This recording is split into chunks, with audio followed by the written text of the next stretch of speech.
Halo teman-teman, gue Vario and welcome back to Sikonspi. Oke teman-teman, selamat datang kembali di Sikonspi bersama gue Vario. Setelah sekian cukup, kita hampir sebulan ya nggak ngetek lagi ya. Karena kemarin rajin upload karena kita punya tabungan banyak ya.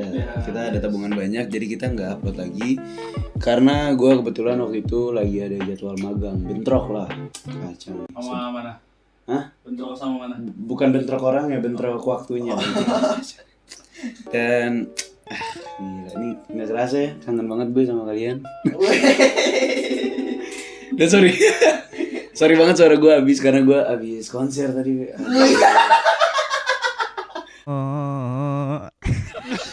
Habis konser lalu suara gue habis. Enggak, tadi kita habis tag ini ya, Sikonya comeback teman-teman. Setelah beberapa bulan hiatus, akhirnya datang lagi dengan episode yang lebih seram. Dan hari ini sebenarnya akhir-akhir ini kita lagi sedih guys, karena kebetulan kita dapat kabar duka ya kalau Ratu Elizabeth kedua sih kalau bahasanya apa sih? Elizabeth II itu telah meninggal dunia di usia ke-96 tahun beberapa minggu yang lalu. Dan banyak banget perbincangan hangat tuh di warganet memperbincangkan tentang kematian dari Ratu Elizabeth II. Dan publik ikut turut membahas beberapa kontroversi dan apa sih namanya ya, skandal-skandal yang ada di keluarga kerajaan. Jadi itu gara-gara Ratu Elizabeth meninggal, beberapa kontroversi yang terjadi di keluarga kerajaan itu kembali diungkit. Dan untuk informasi kalian, nih keluarga kerajaan Inggris merupakan salah satu monarki terlama dalam sejarah umat manusia. Jadi banyaklah orang-orang itu khususnya rakyat Inggris maupun rakyat persemakmuran Inggris yang di bawah pemerintahan kerajaan Inggris itu menghormati penguasa Britania Raya atau penguasa Inggris yang pada saat itu Ratu Elizabeth atau bahkan raja-raja sebelumnya. Walaupun begitu, faktanya mereka juga menjadi sumber berita utama yang memalukan dan kontroversi. Ya, salah satu contohnya adalah mundurnya Edward VIII dan kasus perselingkuhan Pangeran Charles dengan Camilla Rosemary atau perceraiannya dengan Lady Diana yang udah kemarin kita bahas tuh ya. Parah banget ya kecelakaan. Mulai dari perselingkuhannya bahkan sampai detik-detik kematiannya. Kedua kontroversi di atas merupakan salah satu bukti faktual yang sudah jadi buah bibir lah di kalangan masyarakat. Namun ternyata masih banyak banget nih kontroversi dan konspirasi lainnya yang terjadi di keluarga kerajaan. Apa aja teori konspirasinya? Stay tune terus on Sikonspi. Oke, kita masuk ke teori yang pertama, yaitu ada Ratu Elizabeth I adalah seorang pria. Jadi Ratu Elizabeth tipe. Sorry guys, suara gue habis kayak. Suaranya serak, minum ini. Iklan tuh bisa tuh. Bisa. Oke, OBH mungkin. Yang pertama adalah Ratu Elizabeth I adalah seorang pria. Jadi Ratu Elizabeth I ini merupakan penguasa terlama di kerajaan Inggris maksudnya setelah Ratu Elizabeth II. Jadi setelah Ratu Elizabeth II ini ada Ratu Elizabeth I yang lumayan lama lah memiliki kuasa di Inggris. Jadi untuk kalian ya buat yang nanya-nanya kok namanya bisa sama. Jadi itu kalau gue yang baca. Jadi yang pernah gue baca itu kalau nama-nama di keluarga kerajaan itu pasti masih disamain sama pendahulu-pendahulunya. Jadi itu tetap namanya nggak ada yang berubah. Misalkan nama gue Vario, nanti cicit gue pasti ada yang namanya sama. Jadi gitu sistemnya di kerajaan Inggris. Oke, kita lanjut. Meskipun tidak sepenuhnya teori konspirasi, jadi ini nggak sepenuhnya dipercaya, tetapi gagasan tentang ratu adalah seorang laki-laki sudah diperdebatkan nih selama bertahun-tahun. Jadi Ratu Elizabeth I ini dikenal dengan julukan The Virgin Queen. Kenapa dijuluki The Virgin Queen? Karena seperti yang kita tahu kalau Ratu Elizabeth I ini tidak pernah menikah dengan laki-laki manapun. Tentu saja hal ini membuat rakyatnya bingung, kok bisa gitu seorang ratu kayak menolak menolak kalau dia tuh bakal dipersunting oleh laki-laki. Dan ada salah satu teori konspirasi yang cukup terkenal, yaitu tadi menyebutkan kalau jangan-jangan Ratu Elizabeth I ini adalah seorang pria. Dan teori konspirasi ini merujuk pada salah satu buku yang ditulis oleh Steve Berry. Orangnya di sini. Ya, ada beda. Steve aja. Oke, ditulis oleh Steve Berry yang berjudul The King's Deception. Jadi di dalam buku itu menceritakan tentang rahasia yang menyebutkan kalau Elizabeth I ini sebenarnya sudah meninggal sebelum dinobatkan menjadi ratu. Jadi ceritanya itu sekitar tahun 1543 atau 1544 lah. Itu terjadi wabah di kota dan mengharuskan Elizabeth I ini waktu masih muda itu untuk dibawa ke pedesaan agar terhindar dari wabah tersebut. Jadi suatu hari Raja Henry VIII, ayahnya Elizabeth I ini berencana datang ke pedesaan untuk mengunjungi putrinya. Namun terjadi hal yang mengerikan yang menimpa Elizabeth I waktu masih muda ini. Jadi Elizabeth I ini tiba-tiba jatuh sakit lalu meninggal dunia. Para pengasuh yang ditugaskan menjaga Elizabeth kecil ini panik karena takut akan kemarahan dari Raja Henry VIII. Karena Raja Henry VIII ini terkenal akan kesadisan dan tegas lah orangnya gitu, sadis. Dan mereka ini takut kalau mereka bakal dihukum mati gara-gara anaknya ini Elizabeth I ini meninggal. Akhirnya para pengasuh Elizabeth pun memutuskan untuk menyembunyikan jasad dari Elizabeth I. Ketika disembunyikan, si para pengasuhnya ini kayak dapet ide gimana kalau kita cari seorang anak yang mirip banget sama Elizabeth I. Dan akhirnya para pengasuh ini gak pernah nemuin gitu anak gadis yang mirip sama Elizabeth I. Dan pada akhirnya justru mereka menemukan seorang anak laki-laki yang justru mirip sama Ratu Elizabeth I ini waktu masih muda. Jadi anak laki-laki ini bernama Neville. Jadi tuh anak laki-laki ini mirip banget katanya, mulai dari mungkin karena masih kecil ya, struktur mukanya mirip. Dan akhirnya para pengasuh tersebut mendadani si Neville ini atau peniru si Elizabeth I sedemikian rupa agar mirip dengan Elizabeth. Jadi dia diberi pakaian seperti pakaian wanita, terus dipakein wig, rambut palsu, terus dia juga dilatih berlaga seperti ratu. Jadi kayak benar-benar seorang putri gitu. Dan bahkan Raja Henry VIII yang datang dan bertemu dengan Elizabeth palsu ini, mereka nggak curiga dengan suaranya Elizabeth. Mungkin karena masih kecil ya, belum puber ya. Tapi gue masih bingung kok bisa digantikan oleh laki-laki. Laki-laki kan kelihatan banget ya. Apanya? Ininya, fisiknya, maksudnya kayak rahangnya gitu. Dan semenjak itulah Elizabeth palsu terus diberi pelajaran tentang ilmu-ilmu kerajaan, tata keramanya, dan hingga sampai menjadi putri yang sesungguhnya.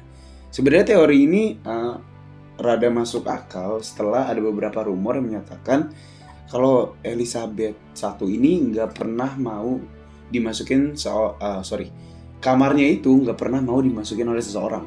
Jadi tuh kamarnya dia itu benar-benar private dan nggak boleh siapapun masuk ke kamarnya tanpa izin dari Elizabeth I. Lalu yang kedua adalah setiap pertemuan atau kalau nggak pertemuan atau nggak dilukis, kan zaman dulu belum ada foto ya, masih dilukis, itu Elizabeth tidak pernah luput dari make upnya. Jadi itu bener-bener kemana-mana tuh pakai make up, seakan-akan dia menutupi sesuatu di dalam mukanya. Lalu dia juga pernah bukan nyeletuk siapa sih? Bukan pantun. Apa ya? Komeng pantun. Kayak ada bukan kutipan. Kayak dia ngomong sesuatu itu jadi ikonik. Jadi itu dia pernah ngomong kalau si Elizabeth I ini saya bukan perempuan. Saya bukan perempuan pada umumnya. Kayak dia tuh kayak sebenarnya niatnya tuh kayak gue bukan perempuan lemah gitu. gue ngomong apa sih ini? Begitu dia ngomong, saya bukan perempuan pada umumnya, saya itu perempuan tapi memiliki jiwa laki-laki. Mungkin yang dimaksud jiwa laki-laki itu adalah berani, tapi beberapa orang menafsirkan kayak secara nggak langsung dia itu mengakui kalau dia itu perempuan. Dan bahkan di lukisannya Elizabeth I ini kayak kelihatan gitu kalau rahangnya lebih tajam sama pundaknya itu lebih membidang gitu. Jadi kayak kelihatan kayak laki-laki sih. Katanya gitu, tapi kita nggak tahu nih sampai saat ini apakah benar Ratu Elizabeth I ini laki-laki atau justru teori ini hanya sekedar teori belaka, hanya fiktif. Udah dicek loh. Oh iya, belum cek. Bener nggak ya? Buat teman-teman mungkin kalau ini bener komennya di bawah, atau mungkin ada yang salah komen di bawah. Oke, lanjut. Yang kedua adalah kerajaan Illuminati. Saat ini bisa dibilang kerajaan Inggris ya lagi-lagi adalah kerajaan terbesar di era modern saat ini ya. Pengaruhnya pun begitu kuat sehingga mampu mengubah wajah dunia. Jadi semua keadaan keseimbangan entah ekonomi, politik atau sosial di dunia itu turut di dalamnya kerajaan Inggris itu turut andil besar lah di dalam perputaran dunia itu. Sehingga mampu ya tadi gue bilang. Dan hal ini pun memunculkan suatu teori konspirasi. Jadi menurut teori konspirasi yang beredar, kalau kerajaan yang dipimpin Ratu Elizabeth II ini memiliki kedekatan dengan organisasi misterius, yaitu organisasi Illuminati. Hal ini diperkuat dengan adanya keterlibatan Pangeran Charles. Jadi Pangeran Charles ini diketahui terlibat dalam pertemuan atau sidang yang bernama Bilderberg. Jadi Bilderberg ini adalah pertemuan rahasia yang dihadiri oleh pemimpin elit dunia seperti Bill Gates, mantan presiden Amerika, Bill Clinton, atau atau beberapa tokoh-tokoh besar lah dunia pada saat itu. Dan para pecinta teori konspirasi ini percaya bahwa pertemuan mereka ini adalah membahas dan mengatur apa yang terjadi di dunia ke depannya. Jadi itu dia kayak ngerapatin sesuatu nih. Bulan depan mau ada apa nih? Ada COVID misalkan, ada COVID. Itu jadi kayak elit global lah istilahnya. Dan itulah mengapa beberapa teori konspirasi seputar kerajaan Inggris telah sukses menggemparkan dunia sampai sekarang. Karena ya itu tadi dengan pertemuan Bilderberg, sebenarnya logis juga sih mereka mengadakan pertemuan dengan elit dunia. Ya selain membahas bisnis, membahas apa lagi? Tentunya bisnis yang inilah mempengaruhi stabilitas dunia. Lalu yang ketiga adalah misteri kecelakaan udara dan kematian Pangeran George. Jadi Pangeran George adalah putra keempat Raja George V dan Ratu Mary. Ia merupakan bagian dari Angkatan Laut Kerajaan pada tahun 1920. Jadi Pangeran George ini mengabdi pada negaranya sebagai tentara saat Perang Dunia Kedua. Dan saat itulah Pangeran George ini mengalami kecelakaan hingga ia meninggal dunia. Jadi buat teman-teman ya tadi gue bilang namanya masih sama ya, karena Pangeran George ini namanya sama kayak anaknya Pangeran William, namanya sama-sama George. Dan lanjut lagi ke teori tadi, dilansir dari Times of India, setelah kecelakaan misterius itu disebutkan bahwa semua surat yang membahas tentang kecelakaan si Pangeran George ini resmi dinyatakan hilang. Bukan resmi sih, lebih dipaksa untuk hilang.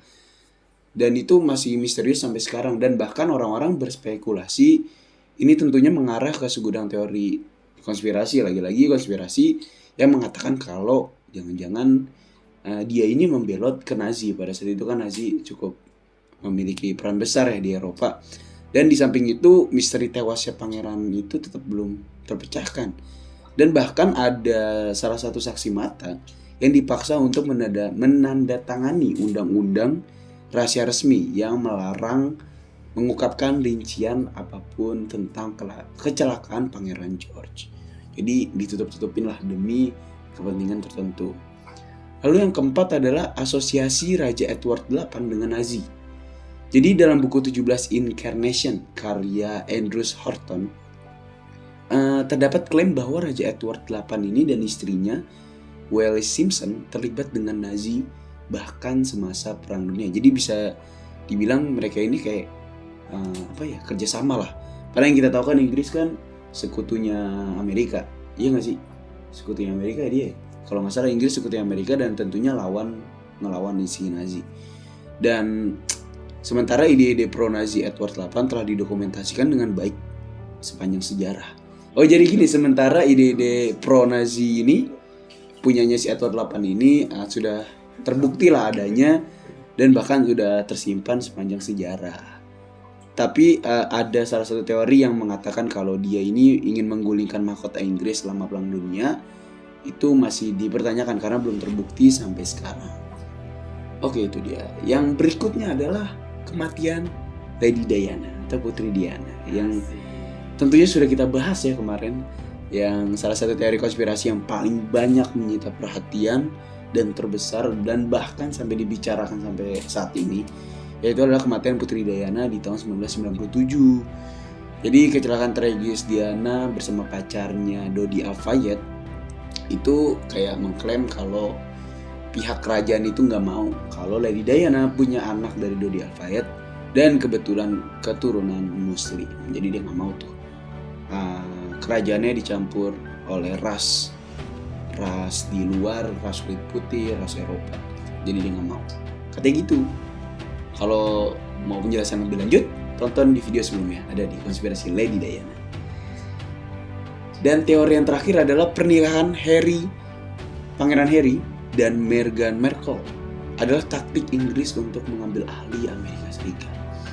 Jadi teori konspirasi terbaru dikaitkan dengan pasangan Meghan Markle dan Pangeran Harry. Disebutkan bahwa persatuan atau pernikahan mereka hanyalah cara kerajaan Inggris untuk menguasai Amerika Serikat. Greg Polowitz, seorang editor di situs konservatif twitchy.com, menuliskan cuitan Twitternya pada tanggal 27 November 2017 bahwa anak-anak dari Pangeran Harry dan Meghan Markle nanti misalkan punya anak, itu akan menjadi orang Amerika Serikat. Dan dia kemudian melanjutkan bagaimana jika anak-anak itu tumbuh menjadi tokoh dan bahkan bisa menjadi presiden dan sejalan untuk tahta yang sama. Jadi bisa aja Amerika Serikat presiden itu memiliki keturunan dari kerajaan Inggris, dan secara nggak langsung ya itu tadi kerajaan Inggris berusaha untuk menguasai Amerika Serikat. Wow, keren juga ya.